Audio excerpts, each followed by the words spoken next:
Hello everyone, welcome to Pragyan the competitive class. আজকে আমি আবারও একটি গুরুত্বপূর্ণ ক্লাস নিয়ে চলে এসেছি। আজকের ক্লাস থাকছে জিকে জিএস ম্যারাথন ক্লাস। আজকের ক্লাস থাকছে ম্যারাথন ক্লাস 3। তোমাদের অলরেডি দুটো ক্লাস করানো হয়েছে। প্রথমটি হয়েছে মিক্সড জিকের উপর এবং দ্বিতীয়টি হয়েছে আমাদের পশ্চিমবঙ্গের যে জিওগ্রাফি তার উপরই। তো আজকের ক্লাস থাকছে জেনারেল সায়েন্সের ওপর, যেটা খুবই গুরুত্বপূর্ণ একটি পার্ট। তো অবশ্যই তোমরা প্রথম থেকে শেষ পর্যন্ত দেখো। আর যারা আগের ক্লাস দুটো দেখোনি তারা কিন্তু অবশ্যই আগের ক্লাস দুটোও দেখে নেবে। তাহলে চলো আজকের ক্লাস শুরু করা যাক। আজকের ক্লাসের প্রথম প্রশ্ন হচ্ছে যে ইলেকট্রন, প্রোটন ও নিউট্রনের মধ্যে সবচেয়ে ভারী কণা কোনটি?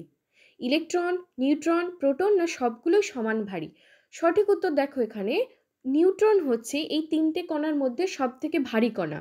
আর যদি বলা হতো সব থেকে হালকা কণা কোনটি, তাহলে উত্তর হতো ইলেকট্রন। ঠিক আছে, ভারী হচ্ছে নিউট্রন এবং হালকা কণা হচ্ছে ইলেকট্রন। পরবর্তী প্রশ্ন দেখো যে কোন বিজ্ঞানী প্রথম অক্সিজেন গ্যাস আবিষ্কার করেন? সঠিক উত্তর এখানে হচ্ছে জোসেফ প্রিস্টলি প্রথম কিন্তু অক্সিজেন গ্যাস আবিষ্কার করেছিলেন। পরবর্তী প্রশ্ন দেখো যে ভোল্ট মিটার যন্ত্র দিয়ে কি পরিমাপ করা হয়, মানে কি পরিমাপের জন্য ভোল্ট মিটার ব্যবহার করা হয়? বিভিন্ন ধরনের যে পরিমাপক যন্ত্রগুলো, এর ব্যবহারগুলো কিন্তু ভালোভাবে পড়ে রাখবে। তো আজকের প্রশ্ন হচ্ছে ভোল্ট মিটার কি কাজে লাগে? রোধ পরিমাপে, তড়িৎ প্রবাহ পরিমাপে, বিভব পার্থক্য যে পরিমাপে, বিভব পার্থক্য, আর পরবর্তী বলছে ওপরের কোনোটিই নয়। তাহলে সঠিক উত্তর হচ্ছে বিভব পার্থক্য যে পরিমাপ করার জন্য ভোল্টমিটার যন্ত্রটা ব্যবহার করা হয়। ঠিক আছে, পরবর্তী প্রশ্ন দেখো যে নিচের কোনটি একটি মিশ্র গ্রন্থি? মিশ্র গ্রন্থি কোনগুলি? প্রথমটা দেখো, প্রথম অপশন বলছে অগ্নাশয়, নেক্সট বলছে পিত্তাশয়, নেক্সট বলছে পিটুইটারি, নেক্সট বলছে থাইরয়েড। তাহলে সঠিক উত্তর হচ্ছে এখানে অপশন এ, অগ্নাশয় হচ্ছে একটি মিশ্র গ্রন্থি। পরবর্তী প্রশ্ন দেখো যে ধূমায়মান নাইট্রিক অ্যাসিডের কেমন রং হয়? সাদা, কালো, বাদামি না নীল?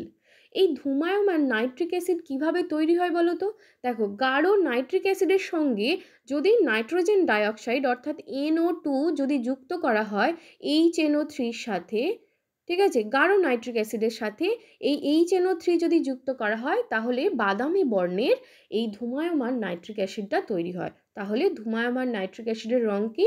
Option C is the correct answer, বাদামি। পরবর্তী প্রশ্ন দেখো যে নিম্নলিখিত কোন কণার ভর সবচেয়ে কম? ফোটন, প্রোটন, নিউট্রন না আলফা? সঠিক উত্তর হচ্ছে ফোটন কণার ভর সবচেয়ে কম। পরবর্তী প্রশ্ন দেখো যে ফটোগ্রাফিতে কোন রাসায়নিক পদার্থ ব্যবহার করা হয়? খুবই গুরুত্বপূর্ণ প্রশ্ন।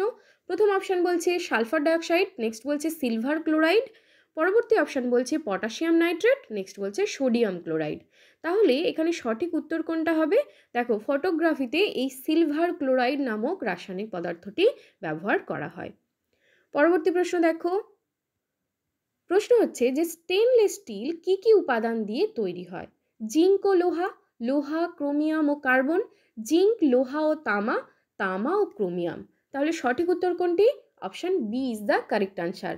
প্রায় 70 থেকে 90% লোহা থাকে এই স্টেনলেস স্টিলের মধ্যে, আর ক্রোমিয়াম থাকে 12 থেকে 20%-এর মধ্যে, আর কার্বন খুব অল্প পরিমাণে দিয়ে কিন্তু এই স্টেনলেস স্টিলটা তৈরি হয়। ঠিক আছে, পরবর্তী প্রশ্ন দেখো যে আত্মঘাতী থলি কাকে বলা হয়?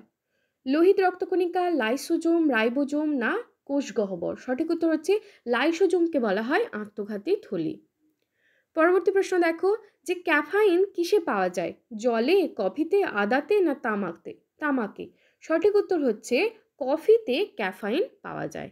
ওকে, পরবর্তী প্রশ্ন দেখো, খুবই গুরুত্বপূর্ণ প্রশ্ন যে ফলিক অ্যাসিড কোন ভিটামিনের রাসায়নিক নাম? বিভিন্ন ভিটামিনের যে রাসায়নিক নাম এবং তাদের যে কাজ এবং তাদের ঘাটতির ফলে যে যে রোগগুলো হয় সেগুলো কিন্তু খুবই গুরুত্বপূর্ণ। তো এই ফলিক অ্যাসিডের রাসায়নিক নাম কি? দেখো, option A is the correct answer. Vitamin B9-এর রাসায়নিক নাম হচ্ছে ফলিক অ্যাসিড। পরবর্তী প্রশ্ন দেখো, কি কারণে মূত্র হলুদ বর্ণের হয়? অ্যামোনিয়ার উপস্থিতি, সালফারের উপস্থিতি, লোহার উপস্থিতি না ইউরোক্রোমের উপস্থিতি?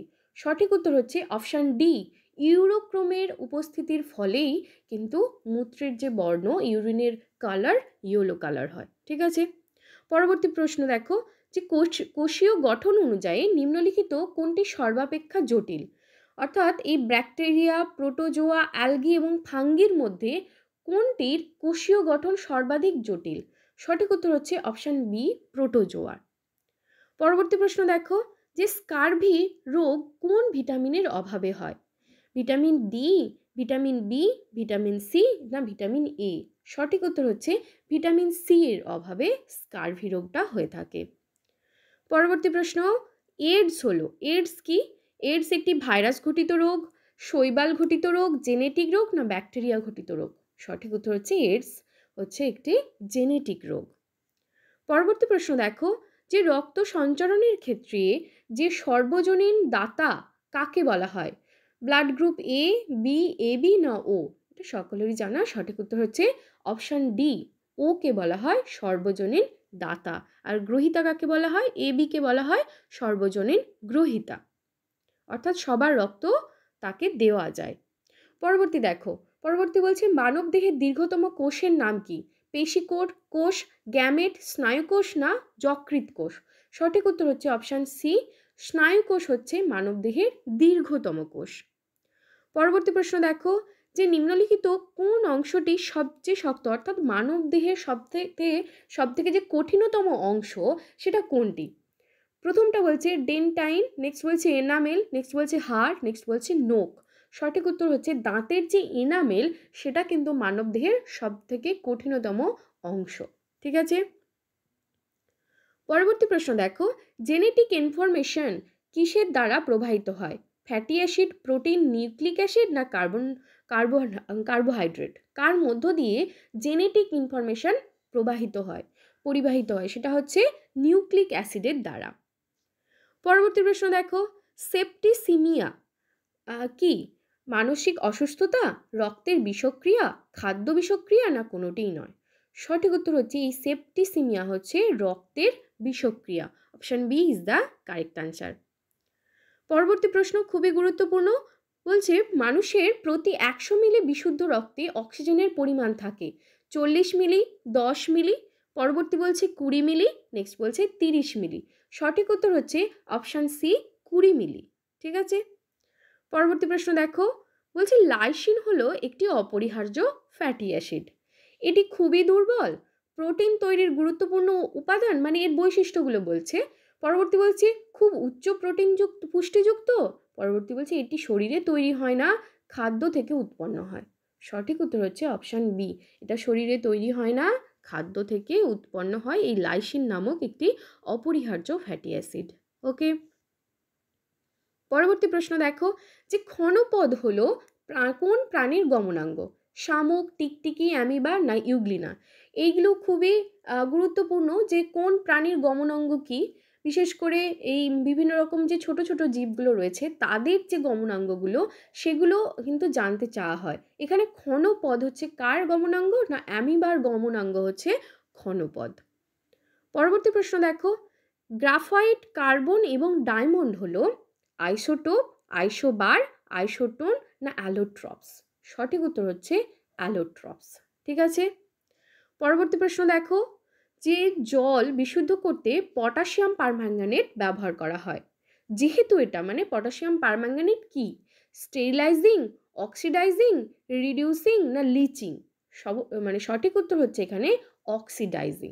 ঠিক আছে, পরবর্তী প্রশ্ন দেখো রেডিও কার্বন ডেটিং টেকনিক ব্যবহৃত হয় আয়ু নির্ধারণ করতে, মানে কার আয়ু নির্ধারণ করতে এই রেডিও কার্বন ডেটিং যে টেকনিক সেটা ব্যবহার করা হয়? প্রথমটা বলছে পাথর, নেক্সট বলছে মনুমেন্টস, নেক্সট বলছে মাটি, নেক্সট বলছে ফসিলস।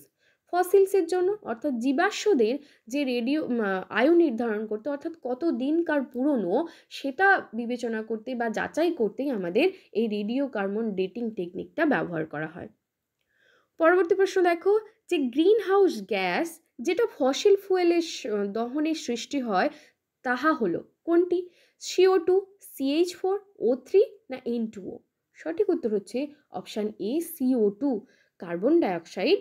এই গ্রিন হাউস গ্যাসটাই কিন্তু ফসিল ফুয়েলের দহনের ফলে সৃষ্টি হয়। পরবর্তী প্রশ্ন দেখো যে প্রাকৃতিক তেজস্ক্রিয়তা আবিষ্কার করেন কে? Marie Curie, Ernest Rutherford, next বলছে হেনরি বেকারেল, নেক্সট বলছে কেউই নয়। সঠিক উত্তর হচ্ছে অপশান সি, হেনরি বেকারেল। তিনিই কিন্তু প্রথম এই প্রাকৃতিক তেজস্ক্রিয়তা আবিষ্কার করেন। পরবর্তী প্রশ্ন দেখো, যে বায়ুমণ্ডলে যে বিরলতম গ্যাসটি সর্বাধিক তা হলো হিলিয়াম, নিয়ন, আর্গন না জেনন? সঠিক উত্তর হচ্ছে অপশান সি, আর্গন। পরবর্তী প্রশ্ন দেখো, যে পানীয় জলে কার উপস্থিতি কাম্য, মানে কোনটা উপস্থিত থাকলে ভালো পানীয় জলের মধ্যে? পটাশিয়াম, ক্যালসিয়াম, আর্সেনিক না লোহা? সঠিক উত্তর হচ্ছে অপশান বি, ক্যালসিয়াম। পরবর্তী প্রশ্ন দেখো, নিম্নলিখিত যৌগটি তৈরি করা আচার্য প্রফুল্লচন্দ্র রায়ের একটি যুগান্তকারী কাজ।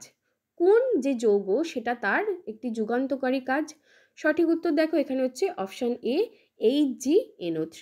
ঠিক আছে, এটা কিন্তু মনে রাখবে, এটাও কিন্তু একটা গুরুত্বপূর্ণ প্রশ্ন। পরবর্তী প্রশ্ন দেখো, যে বাড়িতে ব্যবহৃত মিউরেটিক অ্যাসিড নিম্নলিখিত কোন দ্রব্য থেকে লঘুকৃত? সঠিক উত্তর এখানে কোনটা হবে দেখো, প্রথম অপশান বলছে অ্যাসেটিক অ্যাসিড, নেক্সট বলছে হাইড্রোক্লোরিক অ্যাসিড, নেক্সট বলছে অক্সালিক অ্যাসিড, নেক্সট বলছে অ্যাকোয়ারিজিয়া।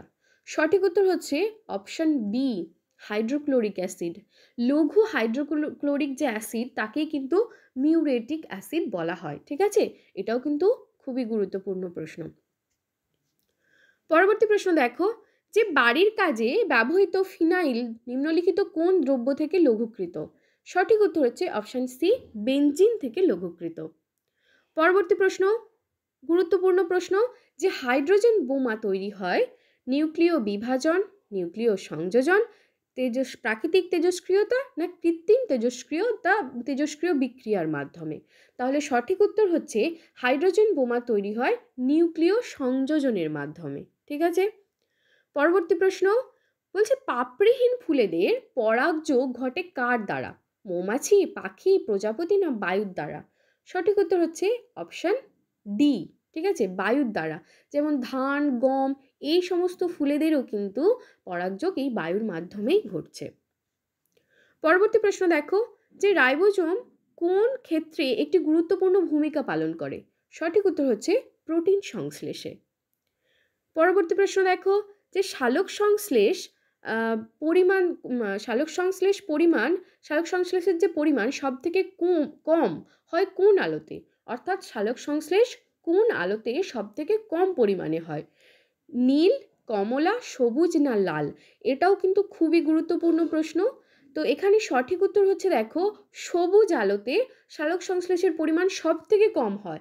আর যদি বলা হতো সর্বাধিক কোন আলোতে হয়, তখন উত্তর হবে কিন্তু লাল আলোতে। লাল আলোতে সালোক সংশ্লেষের পরিমাণ সব থেকে বেশি হয়। পরবর্তী প্রশ্ন দেখো, উদ্ভিদ কোষের সব থেকে গুরুত্বপূর্ণ কার্বোহাইড্রেট হলো? সঠিক উত্তর হচ্ছে এখানে সেলুলোজ। ঠিক আছে, পরবর্তী প্রশ্ন দেখো, যে ডিএনএ সিকোয়েন্স এর পদ্ধতি আবিষ্কার করেন কে? এই যে খুরানা, যাকে আমরা বলে থাকি হরগোবিন্দ খুরানা। তারপর বলছে ওয়াটসন অ্যান্ড ক্রিক। পরবর্তী বলছে ফ্রেডেরিক মাঙ্গের। নেক্সট বলছে EM মাউদার্স। তাহলে সঠিক উত্তর এখানে দেখো ডিএনএ সিকোয়েন্স পদ্ধতি আবিষ্কার করেন ওয়াটসন ও ক্রিক। ঠিক আছে, এটাও কিন্তু খুব গুরুত্বপূর্ণ প্রশ্ন। পরবর্তী প্রশ্ন দেখো, প্রশ্ন হচ্ছে যে HIV বা এইডস যেটাকে আমরা বলি, HIV ভাইরাস হলো এক ধরনের DNA virus, RNA virus, DNA অথবা RNA ভাইরাস। নেক্সট বলছে ডিএনএ ও RNA উভয় ভাইরাসই। এটাও কিন্তু গুরুত্বপূর্ণ প্রশ্ন। সঠিক উত্তর হচ্ছে এটা HIV ভাইরাসটা হচ্ছে একটি RNA যুক্ত ভাইরাস।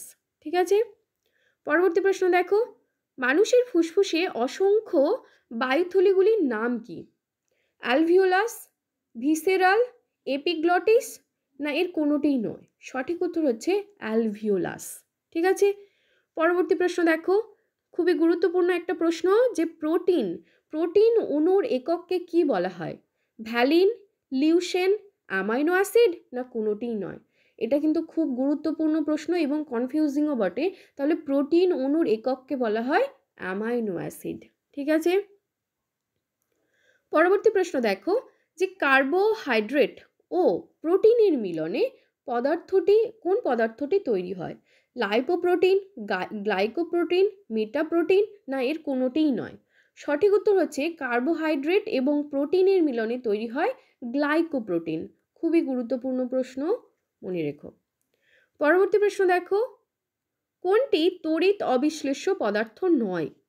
কেরোসিন, বেনজিন, চিনির জলীয় দ্রবণ, নেক্সট বলছে লঘু সালফিউরিক অ্যাসিড। সঠিক উত্তর হচ্ছে অপশান ডি, লঘু সালফিউরিক অ্যাসিড। তড়িৎ বিশ্লেষ্য এবং তড়িৎ অবিশ্লেষ্য পদার্থের উদাহরণগুলো কিন্তু মনে রাখবে। পরবর্তী দেখো, বলছে কোন উষ্ণতায় যে কোনো গ্যাসের অণুগুলির বেগ শূন্য হয়? 0 ডিগ্রি, -100 ডিগ্রি, -236 ডিগ্রি, আরেকটা অপশান বলছে -273 ডিগ্রি, বা যেটাকে পরম শূন্য উষ্ণতা আমরা বলে থাকি। সঠিক উত্তর হচ্ছে অপশান ডি, -273 ডিগ্রি সেন্টিগ্রেড যে উষ্ণতা, সেখানে কিন্তু গ্যাসের অণুগুলির বেগ শূন্য হয়ে যায়। খুব গুরুত্বপূর্ণ প্রশ্ন এটিও। পরবর্তী প্রশ্ন দেখো, যে নাইট্রোজেনের সাথে কোন মৌলের বিক্রিয়ায় অ্যামোনিয়া উৎপাদিত হয়? ঠিক আছে, নাইট্রোজেনের সঙ্গে কোন মৌলের বিক্রিয়ায় অ্যামোনিয়া উৎপাদিত হয়? তাহলে এখানে সঠিক উত্তর কোনটা হবে? দেখো অপশান কি কি বলেছে। অপশান বলছে অক্সিজেন, হিলিয়াম, হাইড্রোজেন, না এর কোনোটিই নয়। সঠিক উত্তর হচ্ছে হাইড্রোজেন। হাইড্রোজেনের সাথে নাইট্রোজেনের বিক্রিয়ায় অ্যামোনিয়া তৈরি হচ্ছে।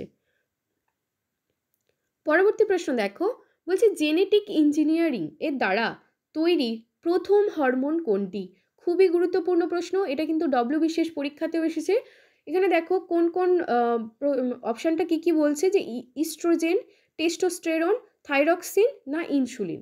সঠিক উত্তর হচ্ছে option D, insulin. Genetic engineering এর দ্বারা প্রথম পাওয়া হরমোন হচ্ছে ইনসুলিন। ঠিক আছে, এখানে যে প্রত্যেকটা প্রশ্নই কিন্তু বিভিন্ন পিএসসি পরীক্ষা এসেছে, খুবই গুরুত্বপূর্ণ। প্রত্যেকটা প্রশ্ন কিন্তু ভালোভাবে মনে রাখবে। পরবর্তী প্রশ্ন বলছে দেখো, ভিটামিন সি এর বিজ্ঞানসম্মত নাম কি, বা যেটাকে আমরা রাসায়নিক নাম বলে থাকি? Acetic acid, muriatic acid, ascorbic acid, না ল্যাকটিক অ্যাসিড? তাহলে সঠিক উত্তর হচ্ছে অপশান সি, অ্যাসকর্বিক অ্যাসিড। পরবর্তী প্রশ্ন দেখো, যে 20টি অ্যামাইনো অ্যাসিডের মধ্যে কয়টি হলো অপরিহার্য, অর্থাৎ অপরিহার্য অ্যামাইনো অ্যাসিডের সংখ্যা কয়টি? 6টি, 9টি, 12টি, সবার শেষ অপশান বলছে 14টি। সঠিক উত্তর তাহলে কোনটা হবে? সঠিক উত্তর হচ্ছে অপশান বি, 9টি অপরিহার্য অ্যামাইনো অ্যাসিড রয়েছে। পরবর্তী প্রশ্ন দেখো, এবং আজকের 50তম প্রশ্ন কি বলছে, যে মানবদেহে কোথায় ইউরিয়া তৈরি হয়? যকৃৎ, বৃক্কীয় থলি, বৃক্ক, না হিমোগ্লোবিন? দেখো এই প্রশ্নটার উত্তর কিন্তু আমাকে কমেন্ট বক্সে জানাবে, খুবই গুরুত্বপূর্ণ প্রশ্ন। আশা করি অনেকের জানা আছে, অবশ্যই কিন্তু আমাকে কমেন্ট করে জানিও। আর ক্লাস কেমন লাগলো, কোন কোন টপিকের উপর তোমরা জিকে ক্লাস চাইছো, অবশ্যই আমাকে কমেন্ট করে জানিও। ক্লাস ভালো লাগলে অবশ্যই একটি লাইক দিও। আর যারা চ্যানেলটা সাবস্ক্রাইব করনি তারা অবশ্যই করে নিও, এবং বন্ধুদের মধ্যে একটু শেয়ার করে দিও। Thank you.